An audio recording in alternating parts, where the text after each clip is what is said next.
to see you all here. I was really excited to hear about this conference when Crystal invited me to talk. It's something that I really enjoy talking about, and I wanted to just spend a little bit of time this morning to talk about how positive attitude can really be helpful for your health in general. And there's several reasons why that's true. Let's see if do you have a password here? So when I was getting ready for this talk last night, my wife came to me and said, "Jesper, I really need to ask you a favor." And I said, "Okay, well, sure. I'd be happy to help you with whatever you need, honey." I sort of knew what was coming next. But she had some equipment on the table. She said, "Jesper, I need you to draw my blood." Being the doctor in the family, of course, that was something that she would ask me to do. Makes sense, right? And I said, "Okay." So she set all the equipment out. She had the test tube and everything was all set. And I noticed there was only one needle. And I said, "Okay, well, let me just give me a moment." And okay, we're going to get set up here. Put the first needle down, and then I proceeded to add 2 more needles. She said, "What are you doing?" I said, "Well, that's, if I miss the first time." And she said, "Honey, it's just not worth our marriage." So setting expectations is a really important thing. So I'm going to talk to you about how positive attitude can really be effective in providing a lot of good raw materials for having health as we age. So the late Leonard Cohen states it very nicely, I think. There's a crack in everything, and that's how the light gets in. So I'll talk to you a little bit about what a lot of us are familiar. So we are going along, minding our own business, not a care in the world, and then we develop an acute injury, something that sets us back. So we do like anybody would do, and we Google it. And when our resources are entirely exhausted and our data plan is totally used up, we visit our doctor, who says, "Okay, where does it hurt?" "Well, it hurts right here." And so then the doctor proceeds to poke and prod at that area relentlessly, and then, "Okay, I've got some bad news. I think you have a Prozac deficiency." So you leave the doctor. I love Prozac. It's a great drug. It enables a lot of people to function. But a lot of times it leaves us feeling a little bit broken. We feel like we don't have the raw materials necessary to function and thrive in our lives. But I would argue that there are other pieces of your own health and your own body that enable you to thrive regardless of those circumstances, okay? So I'm going to talk about what I'm going to refer to as original injury. So this is an inciting event that causes your health to be compromised in some way, and we don't really understand why that might be.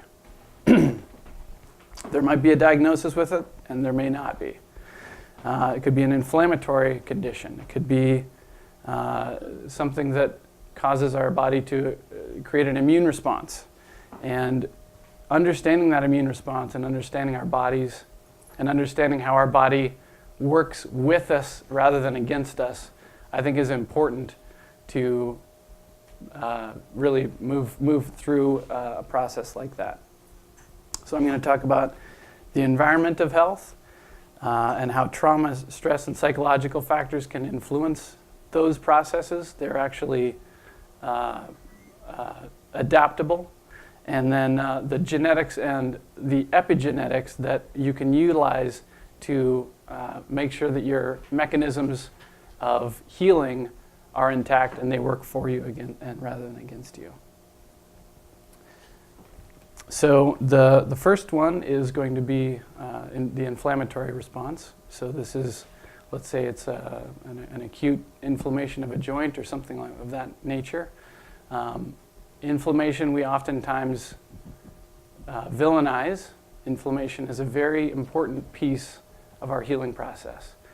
It is important to have that inflammation so it can activate the immune system and release different chemicals and hormones that will facilitate repair in the areas that are needed. Okay?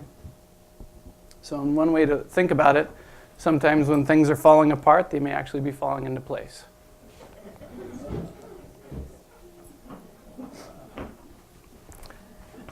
So number 2 is the environment. And the environment is rather a cloak that we wear, everything that we surround ourselves with, from fresh air to whole foods, to high quality sleep, to high quality relationships with other people. All really critical aspects of health as we age. Stress is something that we're not unfamiliar with. It's sort of like energy. It can neither be created nor destroyed, apparently. But spending just 10 minutes every single day and focusing on your mind, spending 10 minutes in mindfulness and being a witness to the present moment, totally disconnecting from everything that we think we're connecting with. So nothing means no email. It means no chatting. It means no TV or books or eating or drinking. When was the last time you spent 10 minutes doing nothing? Who here is a Bruce Lee fan? Okay. So I think the way that he looked at his practice is a very telling. So genetics plays a pivotal role in healing, and it plays a pivotal role in how we age. The reason for that is because we can influence our own genetics. We have a process known as epigenetics, and it depends on different inputs into your genetic system, and you can influence how your genes are expressed. Transcription is not an on and off switch. It's very much a gray area. And so providing your body with the right environment, with the whole foods and stress management and clean air and sleep will influence how our genes are expressed.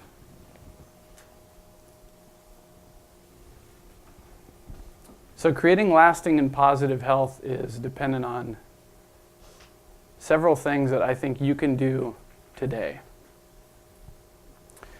Start with 3 gratitudes.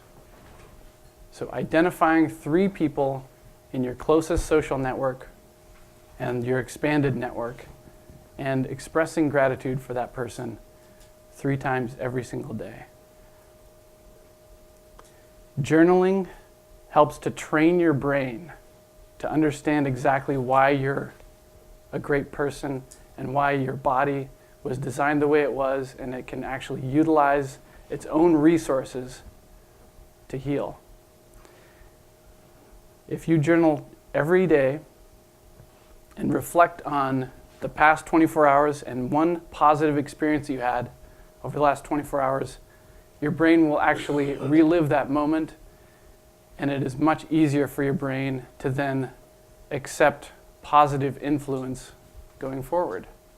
There was a study at UC Davis that showed that it was 70% easier to accept negative information or stimulus than positive information. And so it really does take work to integrate those positive experiences. Exercise trains your brain and tells your own body that it's valuable. And that is a really important thing for you to do as you age. There was another study where they randomized 2 groups of people. They were housekeepers in a hotel. They did the exact same job. The same job day after day. And when they randomized them, they did in one wing, they had an education session and facilitated the understanding for the first wing that what they were doing was beneficial to them. It was exercise. Whereas before they did not realize maybe that was the case. In their everyday life, they didn't realize that this was what they were doing was actually good for their own bodies. And at 3 months and 6 months, the primary outcome being improved mental health scores, lower blood pressure, general sense of well-being on different metrics. There was actually a statistically significant difference in the wing of people that recognized what they were doing as exercise. It could be your activities of daily living. It doesn't have to be a regimented exercise program. And then meditation and mindfulness, spending just 10 minutes every single day to focus on the present moment, can have huge and lasting benefits to your health. And then random acts of kindness every single day. When you open up your inbox, writing an email and thanking someone for the influence that they've had in your life can make a really big difference.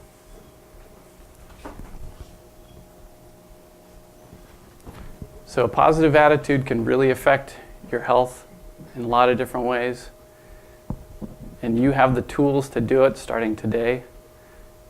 Those tools can create a lasting, rippling effect that can really make a big difference as we age. Thank you.